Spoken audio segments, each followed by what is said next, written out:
Hey there. Got my funky glasses on today.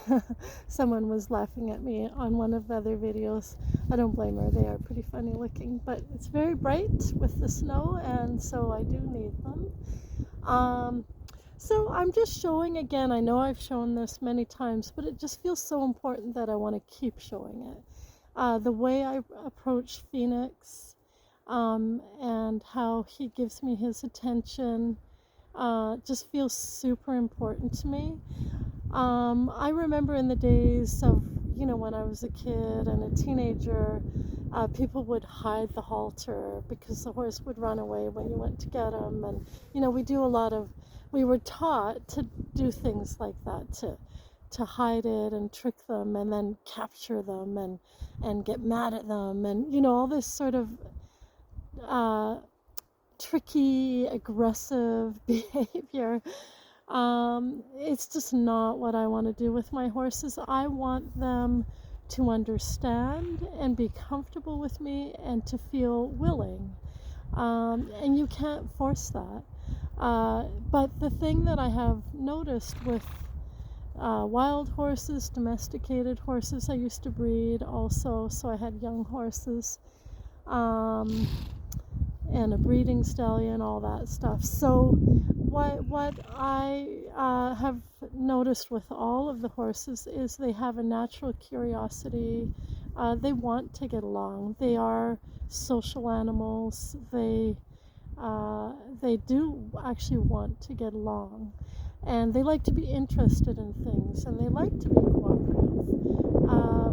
So when I spent last year around the wild horses where Phoenix came from, there was a group of 16 stallions that came in at the same time as him, and they got used to seeing me every day almost. And they, of their own accord, I never fed them or anything, they would all come slowly around me.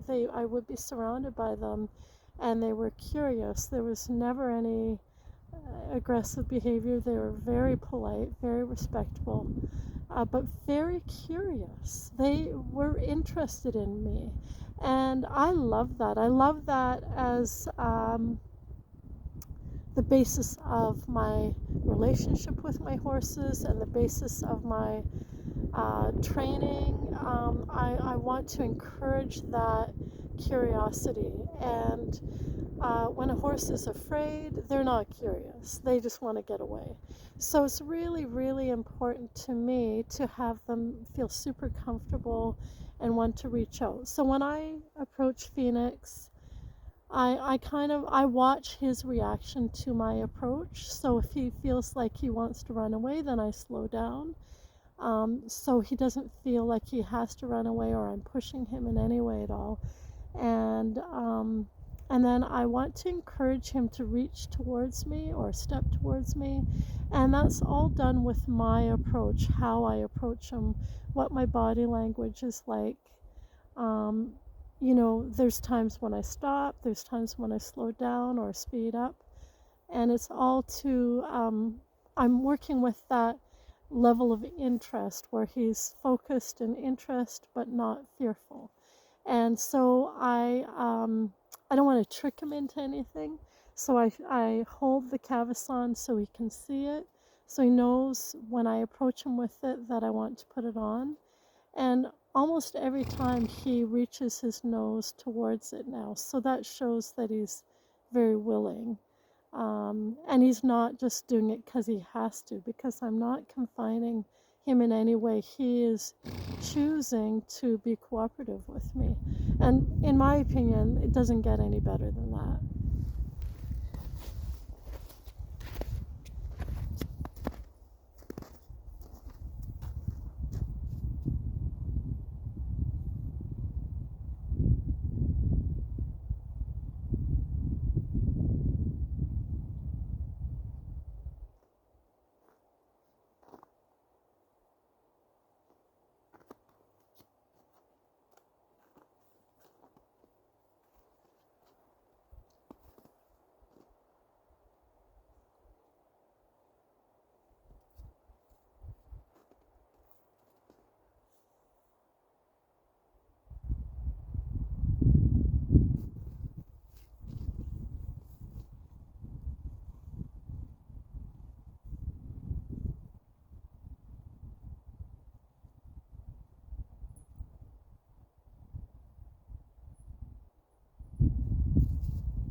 can see that he comes very easily with me. I just point my finger at his hindquarters, and um, and I don't rush him, and he comes very willingly and very easily. So this is a horse that is happy and comfortable and willing to learn. And the thing is, I'll be able to do so much with him because of that willingness and because he's curious and he's interested. So it's actually fun for them to have an interesting life where they're learning new things. Because honestly, I know a lot of people think all they want to do is just eat and be lazy, but I've had a lot of horses over my life, and some are really just lazy. There's no doubt about it. But I've had some horses that loved to get out and do things with me. I had a horse that would jump in my horse trailer the moment I opened it because he loved to go places. We would go camping and do endurance, and he loved it. So if you're having fun together, uh, they like it. They like to learn new things. They like to have new experiences, just like we do.